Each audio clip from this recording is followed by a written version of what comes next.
આણંદ જિલ્લાના ઓડ શહેરમાં શ્રી મહાપ્રભુજીના પ્રાગટ્યોત્સવની ઉજવણી ઓડ શહેરમાં શ્રી ગોવર્ધનનાથજીના મંદિરે તારીખ 4 મે 24ના ચૈત્રવદ 11ના દિવસે શ્રી વલ્લભાચાર્ય મહાપ્રભુજીનો પ્રાગટ્ય દિવસ હોવાથી પલના દર્શન તથા ઠાકોરજીને તિલક કરવામાં આવ્યું. તારીખ 5 એપ્રિલ 24ના દિવસે શ્રી 84 બેઠક તેમજ શ્રી છાકલીલા મનોરથના દર્શન સૌ કરશે.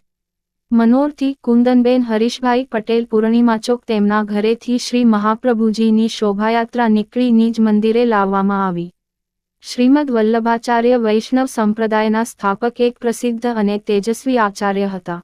પુષ્ટિ માર્ગના અનુયાયીઓ તેમને મહાપ્રભુજી તરીકે પણ ઓળખે અને પૂજે છે.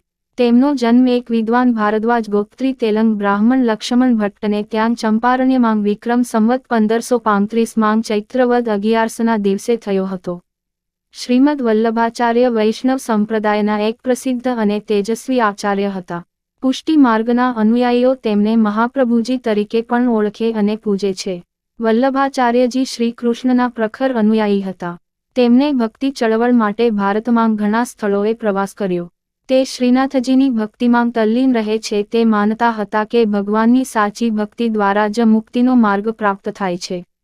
પૌરાણિક માન્યતા અનુસાર વૈશાખ કૃષ્ણ એકાદશીના શુભ દિવસે ભગવાન શ્રીનાથજી વલ્લભાચાર્યજી સમક્ષ પ્રગટ થયા હતા. એટલા માટે આ દિવસ ખૂબ જ ખાસ માનવામાં આવે છે. ગોવર્ધન પર્વત નજીક વલ્લભાચાર્યને જમીન ખોદતા તેમને શ્રી કૃષ્ણની મૂર્તિ મળી હતી.